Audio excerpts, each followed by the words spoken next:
Boxing update kay pambansang kamama ni Pacquiao, Floyd Mayweather, David Benavidez at kay Wonderboy Martin. Unahin si David Benavidez na sinasabing pinaghahandaan na si Gilberto Ramirez ang may hawak sa Unified WBO and WBA Cruiserweight belt. May kartada si Ramirez na 48 wins, 30 KOs, may isang talo. Nakuha niyang isang talo kontra Dimitri Bivol sa light heavyweight. Ngayon ito naman ang target ni David Benavidez. Tiwala si Benavidez na mananalo siya at maging 3 division champion na. Naging champion na si Benavidez sa 168 super middleweight at 175 light heavyweight. Maraming beses na rin naglaban si Benavidez at Ramirez sa sparring, kaya kabisado na nila ang galawan.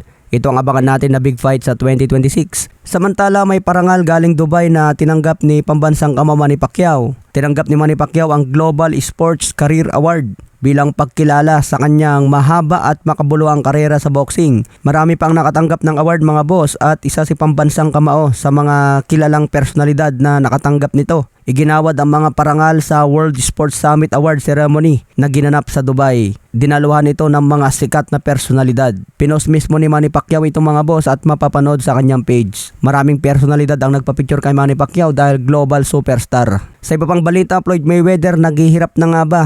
Ayon sa Business Insider, sinabi ni Floyd Mayweather na maayos na ang aking kalagayan financial at gusto kong ipaalam ito sa lahat.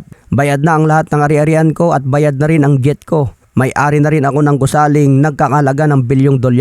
Ngunit hindi pala lahat ng ari-arian ni Mayweather ay bayad na. Kumuha si Mayweather ng $1 million na mga mortgage sa kanyang mga bahay noong nakarang taon lang. Ayon din sa pagsusuri ng Business Insider, humarap din si Floyd Mayweather ng sunod-sunod na demanda. Sinasabing may utang pa siya sa kanyang mga mamahaling sasakyan. Kasama na rin dyan ang kanyang jet fuel.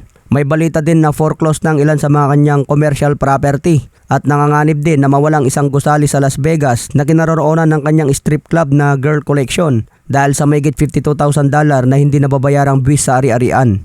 Pero mariing tinanggi ni Floyd Mayweather ang mga paratang na ito. Sa tingin ko mga boss, overspending o poor management lang ang issue ni Mayweather. Hindi natin masasabing naghihirap na. Kung totoo man na may problema siya, malayo pa yan sa bankrupt. Kaya pa niyang bayaran lahat yan.